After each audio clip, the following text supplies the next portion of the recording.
Doctor Fauzia Siddiqui کا کہنا ہے کہ حکومت ڈاکٹر عافیہ صدیقی کی امریکی قید سے رہائی کے حوالے سے دوغلی پالیسی استعمال کر رہی ہے۔ چیف آف آرمی اسٹاف فوجیوں کے لیے نیٹو سپلائی بند کر سکتے ہیں تو قوم کی بیٹی کو رہائی دلوانے کے لیے کیوں نہیں؟ ان خیالات کا اظہار انہوں نے جماعت اسلامی گوجرانوالہ کے زیر اہتمام ڈاکٹر عافیہ صدیقی کی رہائی کے حوالے سے نکالی گئی ریلی میں شرکت کے موقع پر میڈیا سے گفتگو کرتے ہوئے کہا۔ انہوں نے کہا کہ پاکستان سے مجرموں کو ہار پھول پہنا کر رہا کیا جا رہا ہے، لیکن قوم کی بیٹی جیسے وزیر اعظم نے سینے پر ہاتھ رکھ کر بیٹی کو کہا تھا، اس کی رہائی کے لیے کوئی آواز کیوں نہیں اٹھاتا؟ 8 سال سے حکومت کی جانب سے جھوٹے آس سے تسلیاں دی جا رہی ہیں۔ وزیر داخلہ نے وکلا کے ساتھ میٹنگ میں کہا کہ ہمارے وکلا پاکستان ایمبیسی میں بیٹھے ہیں، لیکن انہیں ویزا نہیں دیا جا رہا۔ اگر حکومت ڈاکٹر عافیہ کو رہا نہیں کروانا چاہتی تو دوغلی پالیسی کی بجائے کھل کر قوم کو صاف جواب دے دے۔ جنگ کے گنجان آباد محلے یابووالا میں جوئے خانے پر پولیس کا چھاپا۔ جواریوں نے 2 پولیس ملازمین شبر اور اللہ بخش کو یرغمال بنا کر تشدد کا نشانہ بنا ڈالا۔ واقعے کی اطلاع ملتے ہی D S P city Rana Muhammad Arshad police کی نفری کے ہمراہ موقع پر پہنچ گئے، جبکہ رکن قومی اسمبلی شیخ وقاص اکرم بھی موقع پر پہنچ گئے، جنہوں نے مذاکرات کے بعد یرغمال بنائے گئے پولیس اہلکاروں کو رہائی دلوائی۔ یرغمال بنانے والے جواریوں کا موقف ہے کہ ہم جوا کھیلتے ہیں، منشیات فروخت نہیں کرتے، جبکہ پولیس ملازم شبیر جو ہمارے ساتھ جوا بھی کھیلتا ہے اور ہمیں منشیات فروخت کرنے کا بھی کہتا ہے اور کہتا ہے کہ پولیس آپ کو کچھ نہیں کہے گی اور ہمارے انکار پر ہمیں گرفتار کروانے کی دھمکیاں دیتا ہے۔ دوسری طرف پولیس کا نقطہ نظر بتانے کے لیے PRO2 ڈی پی او محمد اصغر نے کہا ہے کہ دونوں اہلکاروں کی مخبری پر چند روز قبل ان جواریوں کے خلاف مقدمہ درج ہوا تھا، جس کا انہیں رنج تھا۔ آج اللہ بخش اور شبیر اس گلی سے گزرتے تو جواریوں نے انہیں روک کر اندر بند کر دیا اور تشدد کا نشانہ بنایا، جبکہ ان کے فون کرنے پر دیگر اہلکار ان کی مدد کو گئے تو انہیں بھی ان لوگوں نے یرغمال بنا لیا۔ واقعے کی اطلاع ملتے ہی D S P city Rana Mahmood Arshad اور مقامی MNA موقع پر پہنچے تو مذاکرات کے بعد یرغمال بنائے جانے والے پولیس اہلکاروں کو رہائی دلوائی۔ خواتین پر تشدد کے عالمی دن کے موقع پر ویمن زون اور ویمن ویلفیئر سوسائٹی کے زیر اہتمام ایک واک کا انعقاد کیا گیا۔ بہاڑی میں خواتین پر تشدد کے عالمی دن کے حوالے سے واک ہوئی، جس کی قیادت صبوحی حسن نے کی۔ واک مشرقی کالونی سے شروع ہو کر روڈی پریس کلب کے سامنے اختتام پذیر ہوئی۔ پاکستان مسلم لیگ نون کی MPA شمالہ اسلم نے کہا کہ ملک کے 52% آبادی خواتین پر مشتمل ہے، جو تشدد کا نشانہ بن رہی ہے۔ واک کا مقصد شہری اور دیہاتی خواتین کو تشدد کے حوالے سے مکمل آگاہی فراہم کرنا ہے۔ واک سے عظمیٰ مس صبوحی حسن سمیت دیگر خواتین نے خطاب کیا۔ 25 نومبر کو خواتین پر تشدد کی روک تھام کا عالمی دن منایا گیا۔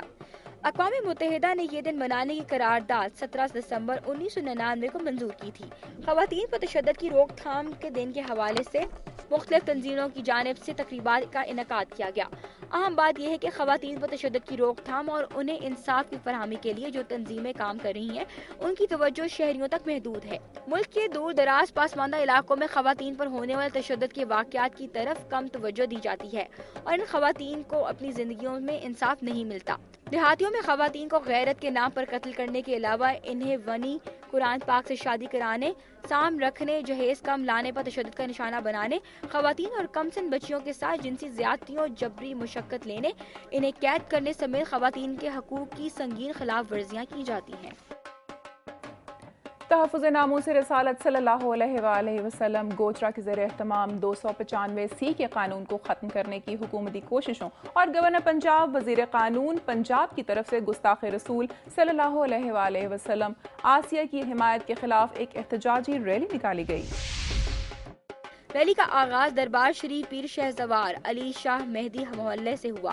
ریلی پھاٹک چوک مہدی محلہ قائد اعظم روڈ گوجرا سے ہوتی ہوئی چوک مالکاں والا میں جلسہ عام کا روپ دھار گئی۔